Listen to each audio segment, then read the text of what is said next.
अब करते हैं हम प्राणायाम की प्रक्रिया में सबसे पहले भस्त्रिका प्राणायाम। सांसों को भीतर गहरा भरेंगे और बाहर छोड़ेंगे। प्रसन्नता से, आनंद से, शांत चित्त होकर के धैर्य से सांसों को भीतर गहरा भरना, फेफड़ों तक, डायफ्राम तक, पेट में नहीं भरना। पेट में कोई भी ऐसा ऑर्गन नहीं है, कोई भी ऐसी ग्रंथि नहीं है आपके उदर के अंदर जो ऑक्सीजन को अवशोषित करती हो।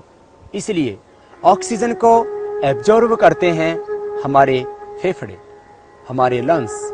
इसलिए सांसों को भीतर गहरा फेफड़ों में ही भरना, पेट में नहीं। सांसों को गहरा भरेंगे भीतर, पवित्रता, दिव्यता, शक्ति, ऊर्जा, पवित्रता का आधान करते हुए गहरे सांस भीतर भरें और बाहर छोड़ें।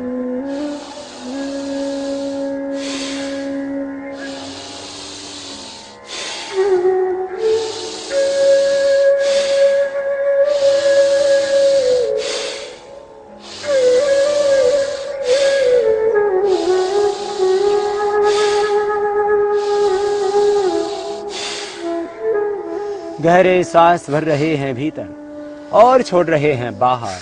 लेने और छोड़ने में एक जैसा दबाव।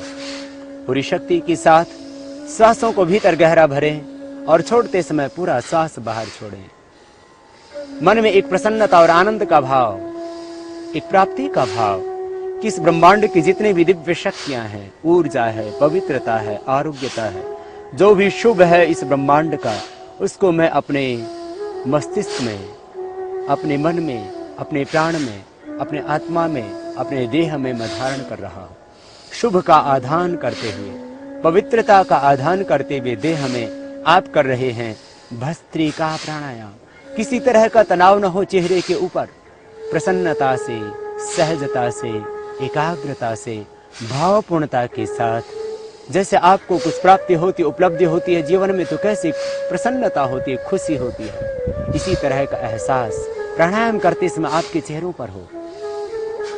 जब जब थकान लगे तब तब बीच में विश्राम कर लें, फिर दोबारा से करेंगे। हृदय को स्वस्थ बनाने के लिए, फेफड़ों को स्वस्थ बनाने के लिए, मस्तिष्क संबंधी समस्त व्याधियों से छुटकारा पाने के लिए, जिनको डिप्रेशन की प्रॉब्लम हो, वे भस्त्रिका प्राणायाम करना अवश्य है। जिनको माइग्रेन पेन हो, वे भी भस्त्रिका प्राणायाम अवश्य करना। माइग्रेन पेन, डिप्रेशन की प्रॉब्लम, पार्किंसन का रोग, पैरालिसिस की समस्या से आपको छुटकारा मिलेगा भस्त्रिका प्राणायाम करके। समस्त स्नायु आपके परिपुष्ट होंगे, सबल होंगे भस्त्रिका प्राणायाम से। प्राण, अपान, व्यान, उदान, समान, ये पंचविध प्राण ही चलाते हैं आपके देह को। इस भस्त्रिका प्राणायाम के करने से आपके पंचविध प्राण परिपुष्ट हो रहे हैं, स्वस्थ हो रहे हैं, ऊर्जावान हो रहे हैं। ऐसा विचार करते हुए करें। फिर से एक बार प्रारंभ।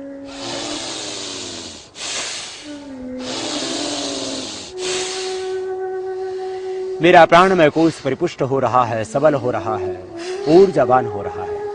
प्राण, अपान, व्यान, उदान और समान, ये पंचविध प्राण परिपुष्ट हो रहे हैं, सबल हो रहे हैं। मेरा बॉडी का जो ऑरा सिस्टम है वो स्ट्रांग हो रहा है। मेरा देह है ज्योतिर्मय, तेजोमय, आभामय हो रहा है।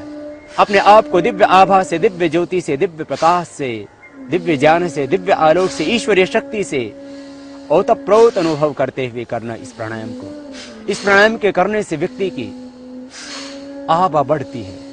हमारा जो आभा मंडल है उसका विस्तार होता है। जो हमारी इथरिकल बॉडी की जो एनर्जी है, जो ऊर्जा है, जो ओरा है, वो इससे स्ट्रांग होती है।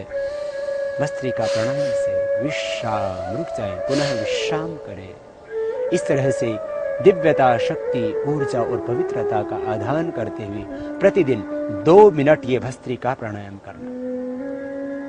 2 मिनट अवश्य ही सभी व्यक्तियों को ये भस्त्रिका प्राणायाम करना चाहिए। फिर आप यदि अधिक अभ्यास करना चाहते हैं तो अधिकतम 5 मिनट करें, इससे ज्यादा न करना। इससे अधिक इस प्राणायाम को नहीं करना चाहिए। न्यूनतम 2 मिनट और अधिकतम 5 मिनट इस प्राणायाम को प्रतिदिन करके आप जटिल रोगों से निवृत्ति पाना और सदा स्वस्थ रहने की एक ऊर्जा पाना इस प्राणायाम को करके। क्योंकि प्राणायाम केवल रोगी व्यक्तियों के लिए नहीं, जो व्यक्ति प्राणायाम करते हैं वे जीवन में कभी रोगी होते ही नहीं। इसलिए रोगी और निरोगी सभी को ये भस्त्रिका प्राणायाम 2 मिनट अवश्य ही करना चाहिए।